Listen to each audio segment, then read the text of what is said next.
মাহে রমজান আমাদের সামনে, আমি মাহে রমজানকে সামনে রেখে, রমজান আমাদের সামনে 6টা কথা, ছোট্ট ছোট্ট 6টা বিষয় একটু একটু করে শুধু বলতে চাই, বললেই আমার কথা শেষ। মাহে রমজানে, রমজান মাসে 6টি মোটা দাগের ইবাদত নতুন করে যোগ হয়। আগের সকল ইবাদত সেটা তো আছেই, আগের যত নিষেধাজ্ঞা হারাম গুনাহ এটা তো আছেই, নতুন করে 6টি গুরুত্বপূর্ণ ইবাদত রমজান মাসে যুক্ত হয়। একজন মুমিনের উচিত, আল্লাহ তাআলা যেহেতু আগের সমস্ত ইবাদত এর সাথে রমজানে আরো 6টি ইবাদত যুক্ত করেছেন নতুন করে, অতএব একজন মুমিনের উচিত এ কথা বুঝা যে রমজান মানেই ইবাদতের জন্য, রমজান মানেই আখিরাতের জন্য, রমজান মানেই নিজেকে গুনাহ থেকে মুক্ত করাবার জন্য, রমজান মানেই ভিন্ন কিছু, রমজান মানেই আলাদা কিছু, রমজান মানেই অনেক কিছু। এক ইমানদারের জন্য, যার আখিরাত দরকার, যার জাহান্নাম থেকে মুক্তি দরকার, যার মূলত জান্নাত দরকার, আর যার এগুলো দরকার নাই, তার কাছে রমজান আর গাইরে রমজান ভিন্ন। রমজান এবং অন্য সময় বরাবর। তার হলো পেশাব পায়খানা, তো এটা তো সব মাসে বরাবর। তার হলো বাদুকা খাওন, তো তার তো এটা বরাবর। তার তো হলো যৌন চাহিদা পূরণ করা, লজ্জাস্থানের চাহিদা, এটা তো সারা মাসে সারা বছর বরাবর। তার জীবন তো হলো খাইছে, ঘুমাইছে, পেশাব পায়খানা করছে, যৌন চাহিদা পূরণ করছে, যখন যেভাবে, হালাল হোক আর হারাম হোক, হালাল হোক নিজের স্ত্রী দেখা হোক আর মোবাইলের নর্তকী দেখা হোক, যেমনি হোক নিজের চাহিদা পূরণ হইলেই হয়েছে। এই যে জীবন, এইটা যাদের জীবন জন্তু জানোয়ারের মতো, তাদের জন্য রমজান কিছুই না, আলাদা কিছুই না। কিন্তু খোদার কসম, যার জাহান্নাম থেকে মুক্তি দরকার, যে বোঝে আমার আল্লাহ আছে, যে বোঝে আমার আখিরাত আছে, যে বোঝে হাসরের ময়দান হবে, বিচার হবে, একদিন আমাকে আমার আমলনামা আল্লাহর সামনে নিতে হবে, আমার জীবনের সমস্ত ভালো মন্দের হিসাব আমাকে দিতে হবে, খোদার কসম ওই ব্যক্তির জন্য রমজান অনেক কিছু, অনেক কিছু। রমজান আলাদা কিছু, রমজান আলাদা কিছু। আমাদের অনেকের জীবনে রমজান আমরা বুঝি না। রমজান মানে অতিরিক্ত বুট মুড়ি পেঁয়াজু আলু চপ, এই না। রমজান মানে এইটুকু। বরং একজন মুমিনের জন্য অনেক বড় পাওয়া, অনেক বড় চাওয়া মাহে রমজান। এখন 6টি মোটা মোটা নতুন অতিরিক্ত ইবাদত, সেটা কি? 1 নাম্বার রোজা, 2 নাম্বার তারাবি, 3 নাম্বার ইফতার, 4 নাম্বার সাহারি, ওই যে শেষ রাত্রে যে খায় সাহারি, 5 নাম্বার এতেকাফ, 6 নাম্বার শবে কদর। এই কয়টা হলো? 6টা। এই 6টা বিষয় নতুন অ্যাড হয় রমজান মাসে। রোজা, তারাবি, ইফতার, সাহারি, এতেকাফ, শবে কদর। 6টা হয়েছে। রোজা বলেন, তারাবি, ইফতার, সাহারি, এতেকাফ, শবে কদর। এই কয়টা হলো? 6টা। 1 নাম্বার হলো রোজা। রমজানকে উপলক্ষ করে মহান আল্লাহ পাক রব্বুল আলামিন আমাদের জন্য 1 মাস রোজা ফরজ করেছেন। ফামান শাহিদা মিনকুমুশ শাহরা ফালিয়াসুমহু। আল্লাহ তাআলা বলেন, প্রত্যেক ইমানদার, তোমাদেরকে বলছি, প্রাপ্তবয়স্ক, আকেল, বিবেকবান, পাগল মস্তিষ্ক বিকৃতি নয়, এবং ইমানদার মুসলমান, বিবেকবান, প্রাপ্তবয়স্ক, তোমাদের প্রত্যেকের উপরে, পুরুষ বা নারী, যারাই রমজান মাস পাবে তাদের জন্য এই মাসের রোজা রাখা ফরজ। এই মাসের রোজা রাখা কি ফরজ। কেউ যদি প্রচন্ড অসুস্থ হয়, কেউ যদি লম্বা পথের মুসাফির হয়, কেউ যদি অতিশয় বৃদ্ধ হয়, ইত্যাদি বিভিন্ন পরিস্থিতিতে আলাদা আলাদা হুকুম, মাসিক ঋতুস্রাব হয়, বাচ্চা জন্মগ্রহণ করে, এরপরে পেটে বাচ্চা আছে, গর্ভবতী নারী, অথবা বাচ্চাকে দুধ পান করা, ইত্যাদি ইত্যাদি আলাদা আলাদা যদি যা আছে, সেটা ওলামায়ে কেরাম থেকে জেনে নেওয়া দায়িত্ব, যে আমার এই সমস্ত প্রতিকূল ভিন্ন কোন পরিস্থিতিতে রোজার হুকুম কি, তো সেটা উনি জেনে নেবেন। ওগুলোর জন্য আলাদা আলাদা কোরআন এবং সুন্নাহর মধ্যে ওলামায়ে কেরামের নিকটে বিস্তারিত মাসআলা বর্ণনা আছে। তাহলে মূল বিষয় হলো, প্রত্যেক প্রাপ্তবয়স্ক মুসলমান বিবেকবানের উপরে রমজান মাস এসে পৌঁছলে, মানে হায়াত পাইলে, রোজা রাখা কি, কথা বলেন না, ফরজ। ফরজ এটা। আল্লাহ নবী সাল্লাল্লাহু আলাইহি ওয়াসাল্লাম বলেছেন, এই রোজা যে ব্যক্তি রমজান মাসে পুরা 1 মাস আল্লাহ তাআলার এই রোজার বিধান, আল্লাহর প্রতি ঈমান রেখে আল্লাহর নিকট নেকি অর্জনের আশায় রোজা রাখবে, নবী সাল্লাল্লাহু আলাইহি ওয়াসাল্লাম ওয়াদা দিয়েছেন, আল্লাহ তাআলা তার পেছনের জিন্দেগীর সব গুনাহ মাফ করে দিবেন। মান সামা রমাদানা ঈমানান ওয়া ইহতিসাবা গুফিরা লাহু মা তাকদ্দামা মিন যামবি। যে ব্যক্তি ঈমান রেখে সওয়াবের আশা করে রমজান মাসে রোজা রাখলো, তার পিছনের গুনাহ মাফ হয়ে গেল। আল্লাহ নবী সাল্লাল্লাহু আলাইহি ওয়াসাল্লাম বলেছেন, আল্লাহ তাআলা নবীজিকে শুনাইছেন যে বন্ধু, বান্দার সব আমল সে নিজের নেকি অর্জনের জন্য করে, কিন্তু রোজা শুধুই আমি আল্লাহর মহব্বতে রাখে। আমি নিজে ওয়াদা দিলাম প্রত্যেক রোজার বিনিময় আমি আল্লাহ নিজে তাকে দেব। তাহলে অনেক ফজিলত। সবচেয়ে বড় লাভ হলো আল্লাহ তাআলা বলেন, এক মাসের রোজার বরকতে লাআল্লাকুম তাত্তাকুন, আমি আল্লাহ আমার প্রতিটা ঈমানদার বান্দাকে মুত্তাকি বানিয়ে দেব। গুনাহমুক্ত এক জীবন তার জীবনে আমি গড়ে দেব, বিনিময়ে সে জান্নাতি হয়ে যাবে। তাহলে সংক্ষেপে বললাম, এক নাম্বার হলো রোজা। এজন্য দোস্ত নওজোয়ান ঠাট্টা করে, মস্কারি করে, খামখেয়ালি করে, বয়স্ক বাবা, মাঝ বয়সী ভাই রিক্সা চালায়, অটো চালায়, দোকানদারি করে, মাটি কাটে, অথবা গার্মেন্টস মিল ফ্যাক্টরিতে কাজ করে, অথবা বন্ধু বান্ধবদের আড্ডায় পড়ে, এমন অনেক আছে শুধু খামখেয়ালি করে। উনি আগের থেকে বুঝছে আমি পারতাম না, এই সমস্ত কথা বলে রোজা রমজান সে পালন করে না। সে এই গোপনে চুরি করে, চালাকি করে, কৌশল করে খাইয়া ফেলে। হ্যাঁ আমার ভাই, আপনি আপনার বিবির কাছে হয়তো বললেন আমি পারতাম না, তা আপনার বিবি কাছে আচ্ছা তা খাইয়ালান। আপনার গ্রামবাসী কিছু বলতে পারলো না, কেউ দেখলো না, কেউ শুনলো না, কিন্তু যিনি আপনার আমার হিসাব নিবেন সেই মহান আল্লাহ পাক রব্বুল আলামিন, তার থেকে আপনি জবাব দিবেন কিভাবে? আপনার ভিতরের যোগ্যতা, শারীরিক সক্ষমতা আল্লাহ জানে না? কথা বলে না কেন? আল্লাহ জানে না? তো আল্লাহ তাআলা কোরআনুল কারীমের মধ্যে বলছে, রমজানের রোজার বিধান দিতে গিয়ে ইউরিদুল্লাহু বিকুমুল ইউসরা ওয়ালা ইউরিদু বিকুমুল উসরা। আল্লাহ বলে, বান্দা বিশ্বাস করো, আমি তোমাদের উপরে মোটেই কঠিন করতে চাই নাই, বরং আমি আল্লাহ চেয়েছি তোমাদের জন্য সহজ করতে। কি করতে বলেন? অতএব রোজা, রমজানের রোজা কোনো যুক্তিতেই কঠিন হইতে পারে না, বরং কারো কোনো দুর্বলতা, অক্ষমতা, অসুস্থতা, যেই কোনো রকমের সমস্যার কারণে মাসআলার ভিন্নতা কোরআন সুন্নাহর মধ্যে আছে, ওনার দায়িত্ব সেটা জেনে নেওয়া। কিন্তু ইচ্ছা করে রমজান মাসে আবদার জানাইতে হয় যে দোকানপাট, হোটেল, রেস্তোরাঁ খুলবেন না। হায় মুসলমান, এতটুকু নির্লজ্জ একজন মুসলমান কেমনে হয়? আপনার কাছে এটা আবদার জানাইতে হবে কেন? আপনি একজন মুসলমান না? এদ্দুর বিবেক, এদ্দুর আকল একজন মুসলমানের এতটুকু হবে না? এটা কথা হইল? এই জন্য আমাদের প্রত্যেকটা ছেলে দোস্ত, তোমাদের কাছে অনুরোধ, প্রত্যেকেই নিয়ত করেন যে ইনশাআল্লাহ আমরা রমজানের পুরো এক মাস রোজা রাখবো ইনশাআল্লাহ। বলেন ইনশাআল্লাহ। ছেলেরা বলো ভাই ইনশাআল্লাহ। অনেক বরকত। সবচেয়ে বড় কথা হলো যুবকদের জন্য রোজার একটা বড় ফায়দা কি? রাসূলুল্লাহ সাল্লাল্লাহু আলাইহি সাল্লাম স্পষ্ট বলছেন, ফাইন্নাহু লাহু বিজাউন, কোন ব্যক্তির যৌন চাহিদা নিয়ন্ত্রণ করার ক্ষেত্রে, নারীর প্রতি আকর্ষণ, নারীর প্রতি চাহিদা, জিনা ব্যভিচারের আগ্রহ, অসৎ চরিত্রহীন লম্পট্য, নিজের নফসের চাহিদাকে, হারাম চাহিদাকে দমন করার জন্য, নিয়ন্ত্রণ করার জন্য রাসূলুল্লাহ সাল্লাল্লাহু আলাইহি ওয়াসাল্লাম বলেছেন রোজা একটি কার্যকর মাধ্যম। এই জন্য কোন যুবক যদি সারা বছর নিয়ম মাফিক কিছু রোজা রাখতে থাকে, আল্লাহ চাহে তো তার চারিত্রিক সৌন্দর্য খুব দ্রুত ফুটে ওঠে। প্রতি সোমবার রোজা রাইখা দেখো, প্রতি বৃহস্পতিবার রোজা রাইখা দেখো, প্রত্যেক আরবি মাসে 3 দিন 13, 14, 15 রোজা রাইখা দেখো, এক কম বেশি। তাহলে আল্লাহ রসুলের ওয়াদা যে রোজা একটি ঔষধ, যার দ্বারা যৌবনের চাহিদা, যৌন চাহিদা নিয়ন্ত্রণ হবে।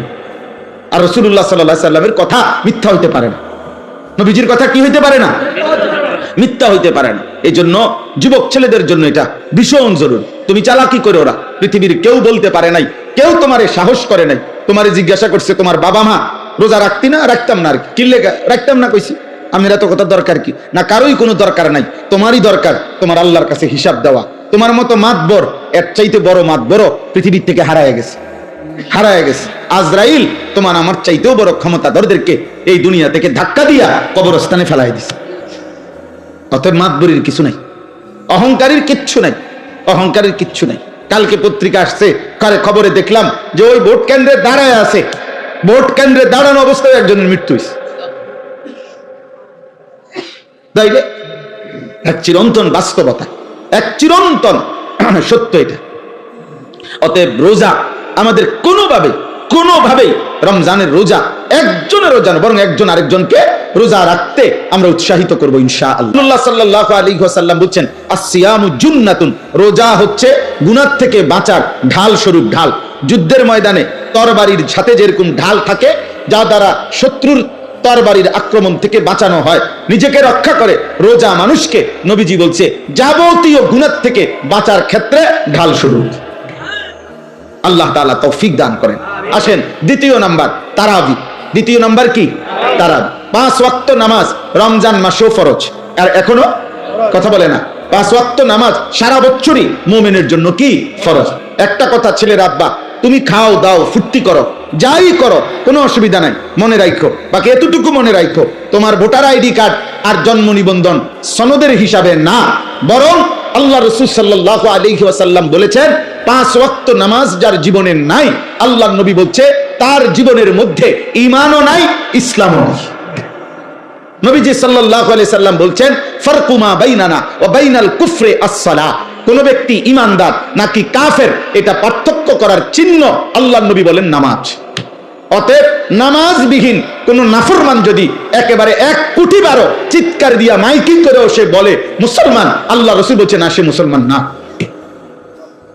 নবীজি বলছেন না, তো ঠিক এবারে তোমার ভোটার আইডি কার্ড লইয়া তুমি কবরস্থানে যাইও, তোমার ভোটার আইডি কার্ড নিয়া তুমি হাসরের ময়দানে দাঁড়াই। দুনিয়ায় তো ভোগ করো, আহামরি তো আর কিচ্ছু না, কেউই তো আর অতিরিক্ত, কোন নাফরমান কোন পাপী তো আর বাঘের গোস্ত খায় না, আর সিংহের গোস্ত খায় না, এই ফার্মের মুরগায় খায়, কক মুরগায় খায়।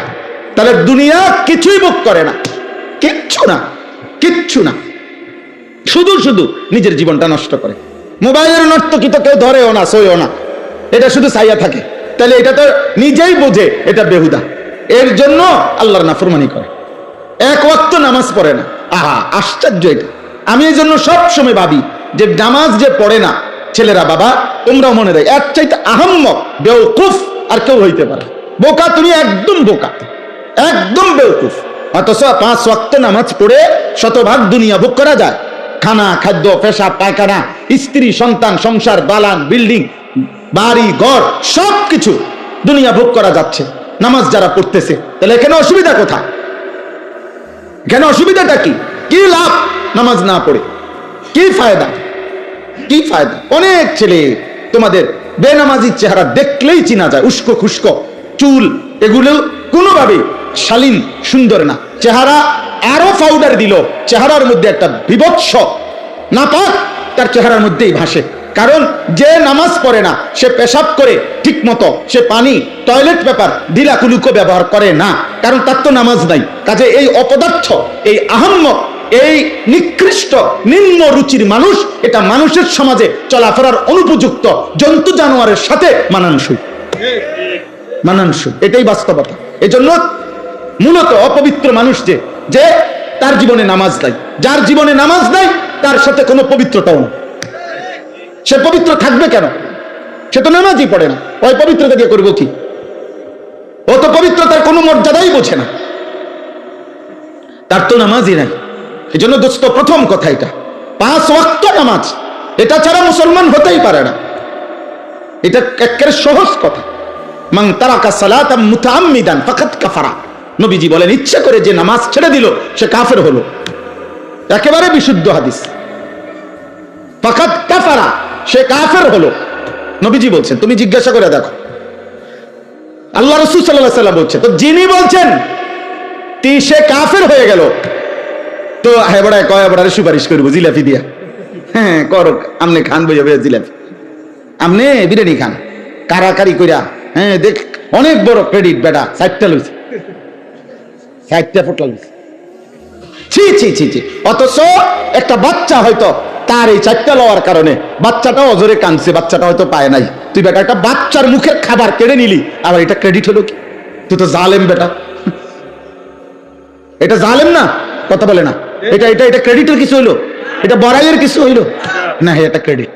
4টা লইছে, আমি 3 প্যাকেট লইছি। কেমনে লইছে? কারাকারি কইরা। তো মানুষে দেখছে না? মানুষে দেখছে তো কি কইছে? মানুষে হাঁটছে আমার মতো বাটফারে দেখা, মানুষে বুঝছে যে এই ডাকাত যে মানুষের খাবার খাইরা নেয়, এটা আর কি কইতো? আস্তাগফিরুল্লাহ, আস্তাগফির। আব্বা এটা কোনো ক্রেডিটের কিছু না, অভদ্রতা কোনোদিনও সৌন্দর্য নয়। এজন্য পৃথিবীতে এ কথা পরীক্ষিত কথা, যে নারী বেপর্দা, বেপর্দা নারী, বেপর্দা সৌন্দর্য নয়, বরং অসভ্যতা। যে নারী বেপর্দা হয়, যে নারী তার শরীর রূপ যৌবন দেখায়, এটা সৌন্দর্য হইতে পারে না, সৌন্দর্য হইতে পারে না, এটা অসভ্যতা, এটা নোংরামি, এটা বেহায়াপনা, নষ্টামি ছাড়া আর কিছু নাই। নষ্টামি, এটা খবিস, এটা খবিস, খবিস। এজন্য চরিত্রহীন যুবকের কপালে শেষ পর্যন্ত খবিস নারী জুটে, খবিস নারী। এটা বলায় ভাই বলতে চাইছিলেন, এই এক লাইনে বলছিলেন। আমিও অনেক অসংখ্য অগণিত বাবা শত শত যুবক আমার জীবনে, আমি জানি আমার জীবনে অসংখ্য অগণিত, সারা বাহিরের অসংখ্য প্রবাসী যুবক আমগো কাছে ভয়েস মেসেজ, এরপরে হোয়াটসঅ্যাপে মেসেজ লিখিত এবং আপনার ভয়েসে পাঠা, এগুলো শুনি মাঝে মধ্যে। কিছু আমার ওস্তাদ ছাত্র শোনে, হ্যাঁ, যারা দায়িত্ব দিয়ে রাখছি, এরা শুনে কি বলে, জীবন কত অশান্তির। এই যে তোমার বিবাহের পূর্বে চরিত্র নষ্ট করছে কোন মেয়ে, কোন নারী, কোন মোবাইল, কোন ছবি, তো ইনশাআল্লাহ এই পৃথিবীর কেউ বেটা আরেক তোর নাফরমান, তোর পাপের খেসারত পৃথিবীর কেউ দিবে না, তুমিই দিতে হবে, ধুকে ধুকে, লজ্জায়, ঘৃণায়। আর এক নারী, বিবাহিত নারীর যখন অসভ্যতা দেখবা, ওই তোমারে কুড়ে কুড়ে তোমার জীবন জাহান্নামের টুকরা বানায় দিবে। সেদিন বুঝবা জীবন কত কষ্ট, কত কষ্ট। হ্যাঁ, এ কাল আজকেও এক ছেলে বেলায় ভাই মোবাইলে বারবার কল দিতেছে বিদেশ থেকে, হুজুর আমি 1 মিনিট কথা বলতে চাই আপনার সাথে। আমি বলছি না ভাই, তুমি তোমার কথা এটা ভয়েস পাঠাও। পরে এটা শুনলাম, এই কি বলে, দেশের হোক আর বিদেশের হোক, দোস্ত গুনাহ কাউকে ইজ্জত দেয়, গুনাহ কাউকে ইজ্জত দেয় না, গুনাহ মানুষকে ঘৃণা তৈরি করে। তোমরা যে ছেলেগুলো নামাজ পড়ো না, তোমরা আল্লাহর দোহাই দিয়ে বলো, একটা ছেলে বলো এই সমাজের কোন ইমানদার, কোন বিবেকবান, কোন রুচি সম্পন্ন ভদ্র মানুষ তোমাদেরকে 1 পয়সা ইজ্জত দেয় না, তোরে কোনোদিন কেউ আপন করে ডাকে না।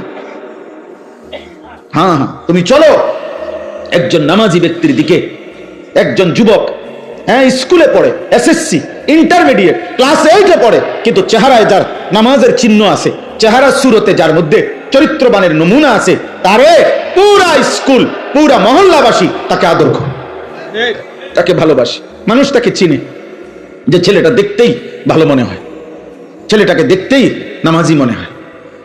এজন্য নামাজ এটা মুমিনের স্বাভাবিক ডিউটি। একজন মুসলমান সে নামাজ ছাড়া থাকে কিভাবে? একজন মুসলমান সে নামাজ ছাড়া মুসলমান হয় কেমন? একজন মুসলমান সে নামাজ ছাড়া মুসলিম পরিচয় দেয় কেমনে? ছি ছি ছি ছি বেটা, আফসোস বেটা। এজন্য 5 ওয়াক্ত নামাজ এখন থেকে শুরু করো, আজকের থেকে। তাইলে দেখা যাবে রমজান পর্যন্ত আল্লাহ তাআলা হায়াত দিলে রমজানের অতিরিক্ত নামাজ 20 রাকাত তারাবি আল্লাহ তাআলা দান করছেন। বান্দা আমি তোমার 20 রাকাত ফরজ ওয়াজিব প্রতিদিন নামাজ, একজন মুসলমানের উপরে তারাবি মানে 5 ওয়াক্ত নামাজের মধ্যে ফরজ এবং ওয়াজিব মিলে ঠিক বরাবর 20 রাকাত আল্লাহ তাআলা রাসূলুল্লাহ সাল্লাল্লাহু আলাইহি সাল্লামের মাধ্যমে সাহাবায়ে কেরামের আমলে আমরা বিশুদ্ধ দলিল প্রমাণ সনদের আলোকে এই কথা প্রমাণিত, 1450 বছরের আমল এটা প্রমাণিত যে এই 20 রাকাত তারাবি। তাইলে 20 রাকাত ফরজ ওয়াজিব নামাজ আর 20 রাকাত তারাবি কেমনে আমি আগে বলি। 1 নাম্বার হলো ফজরের নামাজের ফরজ 2 রাকাত, কয় রাকাত? জোহরের ফরজ কয় রাকাত? 6 রাকাত। আসরের ফরজ কয় রাকাত? কয় রাকাত? 10। মাগরিবের ফরজ কয় রাকাত? 13 রাকাত। এশার ফরজ কয় রাকাত? কত হইলো? 17। বিতরের ওয়াজিব নামাজ কয় রাকাত? কত হইলো? হইল নি 20, একবার বরাবর 20 রাকাত। আর হাদিসের মধ্যে আছে ফরজ এবং ওয়াজিব এই 2 নামাজে যদি কারো কোনো ঘাটতি হয়, কমতি হয়, এই সুন্নত এবং নফল দ্বারা সেই ঘাটতি আল্লাহ পূরণ করে দেয়। এজন্য আজকের সারাদিনে বান্দা যেই 20 রাকাত 5 ওয়াক্ত নামাজের মাধ্যমে ফরজ ওয়াজিব আদায় করেছে, এই 20 রাকাত ফরজ এবং ওয়াজিবের মধ্যে যে ঘাটতি কমতি হয়েছে যেই ঘাটতি, তো আল্লাহ তাআলা রাত্রিবেলা 20 রাকাত তারাবির মাধ্যমে রমজানে তা পূরণ করে, এজন্য রমজানের গুনাহ, রমজানের কমতি, রমজানের ঘাটতি আরেক মাসে নেয় না, এই মাসেই এই মাসের ভেজাল সাইরা বান্দাকে আল্লাহ এই মাসেই মুত্তাকি বানাইয়া জান্নাতি বানায়। সুবহানাল্লাহ। যে এই মাসের ঘাটতি সামনের মাসে পুরামু না, না এই মাসেই বান্দা এই ডেলি হিসাব ক্লিয়ার। এই জন্য 20 রাকাত তারাবি। কয় রাকাত তারাবি? সবাই বলেন কয় রাকাত? হ্যাঁ 20 রাকাত তারাবি, 20 রাকাত। 1450 বছর ধরে হযরত ওমর রাদিয়াল্লাহু তাআলা আনহুর জামানায় একেবারে মসজিদে নববীতে প্রকাশ্যে ওমরের উপস্থিতিতে সাহাবায়ে কেরাম 20 রাকাত তারাবি পড়তেন। হযরত উবাই ইবনে কাব সাইয়্যিদুল কুররা, সমস্ত সাহাবাদের মধ্যে যিনি আল্লাহর কোরআন সবচেয়ে সুন্দর পড়তেন, উবাই ইবনে কাব, উনি 20 রাকাত তারাবি হযরত ওমরের জামানা থেকে তিনি তারাবি পড়াইতেন মসজিদে নববীতে। সাহাবায়ে কেরাম 20 রাকাত তারাবি পড়তেন। 1450 বছর ধরে উম্মতের সংখ্যাগরিষ্ঠ উলামায়ে কেরাম 20 রাকাতই তারাবি সারা পৃথিবীতে পড়ে থাকেন। অতএব 20 রাকাতই তারাবি। এর চাইতে কম, এর চাইতে বেশি যিনি বলে আপনার দায়িত্ব হলো উনার থেকে দলিল বুঝে নেওয়া, আমার দায়িত্ব না। আমি মসজিদে আজকেও বলছি, কেউ যদি বলে হুজুর অমুক হুজুরে আপনার কি ভুল বলছিনি, তা আমার প্রশ্ন হলো আপনি উনি ভুল বলছিনি এটা আমারে জিজ্ঞাবেন কেন? আমি ভুল বলছি কিনা এটা না আমার থেকে বুঝে নিবেন। কথা বুঝেন নাই? আপনারা উনারে আপনার হুজুর মনে হইলো, তা আমি কি বাস স্টেশনে টিয়া উঠাই নাকি? তো আমি কি মূলা বেচে আইছি নাকি? তো তাইলে আমি বুঝবো না কেন? আমার আপনার হুজুর মনে হইলো না কেন? এই জন্য এটা কোনো কথা না, বরং 1450 বছরের ওলামায়ে কেরাম সংখ্যাগরিষ্ঠ ওলামাদের এটাই কথা যে তারাবি কয় রাকাত? 20 রাকাত। অতএব প্রিয় ভাই, ছেলেরা, বাবা, তোমাদের কাছেও বলি আব্বা, প্রতিদিন সারাদিন রোজা রাখবা, 5 ওয়াক্ত নামাজ পড়ো এবং রাত্রিবেলা ইহতিমামের সাথে 20 রাকাত তারাবি আদায় করো। আল্লাহ তৌফিক দান করে। আমিন। রাসূলুল্লাহ সাল্লাল্লাহু আলাইহি সাল্লাম বলেন, ওমান কামা রমাদানা ঈমানান ওয়া ইহতিসাবা গুফিরা লাহু মা তাকাদ্দামা মিন যামবি। রমজান মাসের রাতে যে ব্যক্তি তারাবি পড়লো আল্লাহর প্রতি ঈমান রেখে সওয়াবের আশায়, আল্লাহ এই তারাবির বরকতেও তার পিছনের সব গুনাহ মাফ করে দিলেন। সুবহানাল্লাহ। এজন্য তারাবি অনেক গুরুত্বপূর্ণ, অনেক গুরুত্বপূর্ণ, অনেক গুরুত্বপূর্ণ। তারাবির নামাজের সাথে সাথে আল্লাহর কোরআন 1 খতম কমপক্ষে তারাবির নামাজে পড়া, শোনা, এটা গুরুত্বপূর্ণ একটি সুন্নাত। এজন্য যুগ যুগ ধরে আল্লাহর কোরআনের তিলাওয়াত, খতম আউলিয়ায়ে কেরাম, বুজুর্গানে দ্বীন, সাহাবা পরবর্তী জামানা থেকে উম্মতের উলামারা তারাবির নামাজের এই 20 রাকাতে ধারাবাহিক আল্লাহর কোরআনের খতম শুনতে থাকেন। আমাদেরও উচিত এদিকে যত্নবান হওয়া। আল্লাহ আমাদেরকে তৌফিক দান করেন। 3 নাম্বার ইফতার। ইফতার যেটা সারাদিন রোজা রেখে রোজা যখন ভাঙ্গে ওই টাইমটাকেই বলা হয় ইফতার। ইফতার একটি সুন্নাত আমল। রাসূলুল্লাহ সাল্লাল্লাহু আলাইহি ওয়াসাল্লাম বলেন, আমার উম্মত ততক্ষণ পর্যন্ত কল্যাণের উপরে থাকবে যতক্ষণ তারা জলদি জলদি ইফতার করবে। এজন্য ইফতারের সময় তাড়াতাড়ি ইফতার করা, মানে টাইম হলে দেরি না করা, এটা সুন্নাত। আর ইফতারের আগ মুহূর্তে দোয়ায় লেগে থাকা, এটা একটা গুরুত্বপূর্ণ সুন্নাত আমল, এবং এই সময়ের দোয়া আল্লাহ তাআলা কবুল করে। এজন্য মা বোনদের উচিত, আমাদের সমাজের সবচেয়ে বেশি গাফলতি হইল মহিলাদেরকে ইফতারের পূর্বের এই দোয়ার সুযোগ দেওয়া হয় না। হয় মহিলা নিজে সুযোগটা নেয় না, অথবা পুরুষরা তাকে দিতে চায় না। মানে ইফতারের আজান দিয়া ফেলছে, মহিলা তখনও হয় পেঁয়াজু, নয় আলুর চপ, নয় বেগুনি, নয় একটা না একটা কিছু ভাজতেই থাকে। আহারে মা বোন, তো তোমার কি আখেরাত নাই? তোমার জীবন বুঝি এই পুরা রমজানটাও বুঝি এই আলুর চপে আর বেগুনিতেই চলে গেল? হ্যাঁ, এইভাবে শুধু পেঁয়াজুতে চলে গেল, এটা তো ঠিক না। বরং ঘরের নারী পুরুষ, স্ত্রী কন্যা, ছেলে মেয়ে প্রত্যেকের উচিত ইফতারের 10 মিনিট আগে, 20 মিনিট আগে সমস্ত ব্যস্ততা ছেড়ে দিয়ে তাদের প্রত্যেকের উচিত এই সময়টা মনোযোগ দিয়ে দোয়ায় লেগে থাকা। মহিলারও দোয়া দরকার, পুরুষেরও দোয়া দরকার। আপনাদের কাছে পুরুষ যারা স্বামী, যাদের স্ত্রী আছে, যাদের কন্যা আছে, যাদের বোন আছে, মা আছে, আপনারা তাদেরকে গুরুত্ব দিয়ে অনুরোধ করবেন যে এই টাইমটা যেন তারা দোয়া করে ইফতারের আগে। মা বাচ্চাগুলোকে নিয়ে দোয়া করুক, স্বামী তার স্ত্রী এবং সন্তানদেরকে নিয়ে দোয়া করেন, স্ত্রী তার বাচ্চাগুলোকে নিয়ে দোয়া করেন। এইভাবে ঘরওয়ালারা নিজেরা দোয়ার অভ্যস্ত হন। আল্লাহ তাআলা বান্দার দোয়া ইফতারের পূর্ব মুহূর্তে কবুল করে। 4 নাম্বার সাহারি, মানে শেষ রাত্রিতে খাবার খাওয়া। রাসূলুল্লাহ সাল্লাল্লাহু আলাইহি সাল্লাম বলেন, ইহুদিরাও রোজা রাখে, আমরা মুসলমানরাও রোজা রাখি, কিন্তু পার্থক্য হলো ইহুদিরা সাহারি খায় না আর আমরা সাহারি খাই। এজন্য সাহারি এটা ঈমান এবং কুফরের একটা চিহ্ন।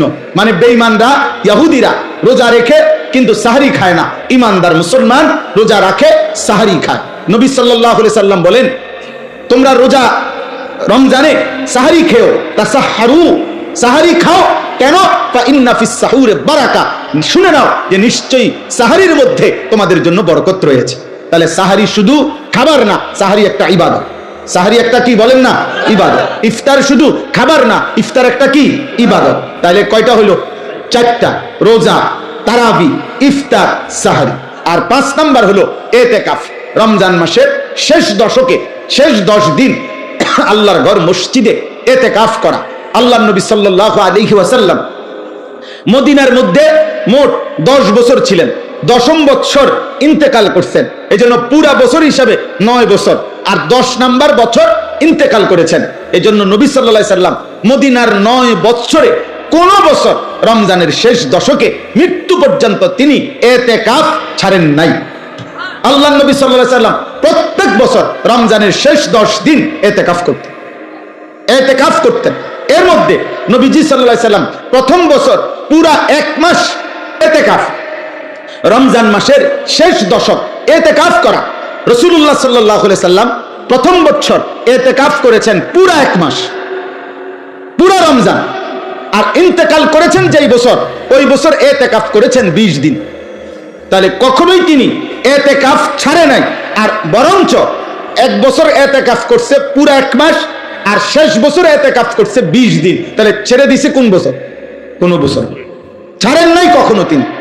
এবং আল্লাহ নবী সাল্লাল্লাহু আলাইহি সাল্লামের স্ত্রী আম্মা জান আয়েশা রাদিয়াল্লাহু তাআলা আনহা বলেন যে আল্লাহ নবী মৃত্যু পর্যন্ত এতেকাফ করেছেন, এবং নবীজির পরে নবীজির সকল বিবিগণ উনারাও মৃত্যু পর্যন্ত, নবীর স্ত্রীগণও এতেকাফ করেছে।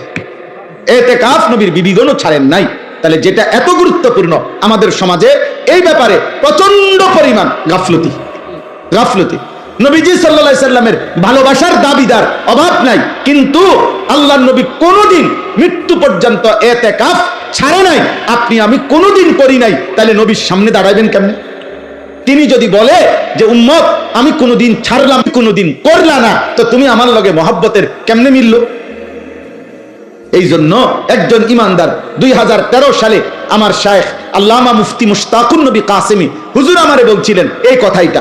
13 সালে, আজ থেকে প্রায় কত 13 বছর আগে, তখন হুজুর আমারে বলছিলেন, মাওলানা নবী কখনো এতেকাফ ছাড়ে নাই, আপনি কখনো এতেকাফ তখন বলছিল করেন নাই, কেমনে বলবেন? নবীজির সামনে কি জবাব দিবেন? সেই দিন থেকে আলহামদুলিল্লাহ আমি গত বছর পর্যন্ত আর কোনোদিন আমার এতেকাফ ছোটে নাই, এবং এবছর আল্লাহ হায়াত দিলে পূর্ণ নিয়ত আছে। আমরা গত বছর আমাদের শায়েখ আল্লামা মুফতি মুশতাকুন নবী কাসেমি হুজুরের মাদ্রাসার মসজিদে, 5 তলা মসজিদে প্রায় 1150 লোক এক মসজিদে একসাথে এতেকাফ করছে। 1150 উপরে হবে। হ্যাঁ, সারা বাংলাদেশ থেকে আল্লাহর বান্দারা প্রতি বছর একসাথে আমাদের সাথীরা আসে এতেকাফ করার জন্য। এই বছর ইনশাআল্লাহ এমন হবে, আশা করি, আল্লাহ চাহে। তো ভাই বলতেছিলাম যে এতেকাফ একটি গুরুত্বপূর্ণ আমল। যুবক ভাই, তোমরাও চেষ্টা করলে রমজানের শেষ 10 দিন আল্লাহর ঘরে এতেকাফে বসতে পারো। নিজ নিজ মহল্লার মসজিদে এতেকাফ করবা, নামাজ পড়বা, জিকির করবা, তিলাওয়াত করবা, মসজিদে 10টা দিন আল্লাহর ঘরে কাটাইবা। দেখবা কলিজার মধ্যে নূর আসবে, আখিরাতের মহব্বত আসবে, আল্লাহর ইবাদত করার প্রতি নতুন প্রেরণা জাগবে। আমি আবারও বলতেছি, ছেলের আব্বা, একটা মানুষের জীবন সুস্থ স্বাভাবিক জীবন 24 ঘন্টায় খামখেয়ালি। আমি রীতিমতো মঙ্গলবার, বুধবার, বৃহস্পতিবার এই 3 দিন, সোমবার রাতেও আমি পূর্ণ 3টা মাহফিল করছি, কিন্তু মঙ্গলবারের মাহফিল আর করতে দেয় নাই বিজিবিরা। তো এই 3 দিনের মাহফিল আমার ছিল না, বাসায় ছিলাম আমি। এই গত 3 দিন আমি রীতিমতো হাঁফাইয়া গেছি। মানে আমার কাছে মনে হয়েছে যেন এটা একটা আসমান জমিন বোঝা আমার উপরে। হায় হায়, আজ 3 দিন আমার কোনো কাজ নাই, আমার এটা মাথাতে ধরে না, আমার এটা বুঝেই ধরে নাই। এই জন্য দোস্ত, একজন সুস্থ মানুষ, স্বাভাবিক মানুষ, যে পাগল না, মাতাল না, সুস্থ মানুষ, খোদার কসম একটা না, এভাবে ঘন্টার পর ঘন্টা শুধু মোবাইল টিপে, শুধু নারী দেখে, শুধু ছবি দেখে, শুধু নাচে গায়ে ফুর্তি করে, শুধু বন্ধুদের সাথে আড্ডা দেয়। এত পাগল মানুষ কেমনে হয় আমি এটা বুঝি। আমি বহুত চিন্তা করছি, এমন তারসিরা মানুষ হয় কেমনে, আমার এটা মাথার দ্বারা। কোন সুস্থ স্বাভাবিক মানুষ আমার দৃষ্টিতে এমন বেওকুফ, এমন বেকার, এমন অলস, এমন অকর্মণ্য মানুষ হইতে পারে না। এটা কি আশ্চর্য কথা, এটা কিভাবে সম্ভব? আব্বা বলো না ভাই, কিভাবে সম্ভব? বলো কিভাবে সম্ভব? এই জন্যই তোমরাই শোনো, দয়া করে তোমরাই ভাবো, একটা ছেলেই ভাবো, এমন সুন্দর হায়াত, এমন জীবন, এমন যৌবন বেহুদা নষ্ট করো। আল্লাহ তৌফিক দান করেন। তাইলে ইতিকাফ, বাবা চাচা যারা আছেন আপনাদেরকে বলি, চাচা আপনারা ইতিকাফ করেন। গ্রামের, আমাদের গ্রামগুলোতে একটা নিয়ম বানায় নিছে, গ্রামের সবচেয়ে অসল, দুর্বল, 80-90 বছর, 100-200 বছর বয়স, এরকম বুড়া একবারে জীবনের আশা ভরসা ছেড়ে দিছে এমন একজন অসল মিয়ারে 4 জনে দরাদরি করে আইনা মসজিদের মধ্যে হোতায়া দিয়া রাখে। চাচা আমনে কষ্ট মষ্ট করিয়া এই 10 দিন আমাকে ইজ্জত রক্ষার্থে শুধু মারা যাবেন না, কষ্ট করে বাচ্চা থাকবেন, মসজিদে শুধু হুইতে থাকবেন। আমনের এটা ইতিকাফ না, এটা হলো হোতাকাফ, মানে শুয়ে থাকবেন আর কি, এখানে কোন রকম জান্ডা লইয়া পড়ে থাকবেন, শুধু পড়ে থাকবেন। আহা, প্রয়োজনে আমনেরে কানে কানে বলে দিছে কিছু দিমু, খুশি করে দিমু, বাজ্যে ভাই সময় কি করে দিব, খুশি করে দিব। আস্তাগফিরুল্লাহ। না, আমাদের প্রত্যেকের উচিত, যদি বলেন হুজুর কিছু লোক ইতিকাফ করিলে চলে একটি গ্রামে, তো সেই কিছু আমি হব না কেন? আজীবন কিছু অন্য কেউ হবে কেন, আমি হব কোন দিন? নবীজি কি কিছু লোক বলে নবী নিজেকে বাদ দিছিলেন? সাহাবারা বাদ দিছিলেন? আল্লাহ আমাদেরকে তৌফিক দান করে। সর্বশেষ কথা হলো শবে কদর। শেষটা কি? শবে কদর। রমজান মাসের শেষ দশকের বেজর রাত্রিগুলো 21, 23, 25, 27, 29 এই 5টি রাত শবে কদরের সম্ভাবনাময়ী রাত। এক একটি রাত আল্লাহ যদি শবে কদর দান করে তো 1000 মাসের রাত্রির চাইতো উত্তম নেকি, রহমত, মাগফিরাত আল্লাহ দান করে। সুবহানাল্লাহ। এই জন্য যার আখিরাত দরকার, যার জাহান্নাম থেকে মুক্তি দরকার, তার উচিত রমজান মাসের এই শেষ দশকের বেজর 5টি রাত ইবাদত, আমল, দোয়া, নফল ইবাদত, কান্নাকাটির মধ্যে লিপ্ত থাকা, যেন আল্লাহ তাআলা আমাদের আপনাদের সকলের গুনাহ মাফ করে আল্লাহ যেন আমাকে জান্নাতি বানায় দেয়। এই শেষ কথা। এগুলোর বিস্তারিত ব্যাখ্যা উলামায়ে কেরাম থেকে আরো জেনে নেবেন। তাহলে রমজান আমাদের সামনে, 6টা জিনিস আমাদের সামনে। 1 রোজা, বলেন, তারাবি, ইফতার, সাহরি, ইতিকাফ, এরপরে শবে কদর। আল্লাহ তাআলা আমাদেরকে তৌফিক দান করে। একজন মুসলমান হিসাবে রমজানকে কদর করে প্রত্যেকের উচিত। রমজান মানে ভিন্ন কিছু। আমার শেষ কথা এটাই, রমজান মানে ইমানদারের জন্য ভিন্ন কিছু, আলাদা কিছু, অনেক কিছু। যুগ যুগ ধরে বুজুর্গানে দ্বীন, আল্লাহর প্রিয় বান্দাগণ রমজান মাসে নিজেদের ইবাদত আমল অতিরিক্ত করতে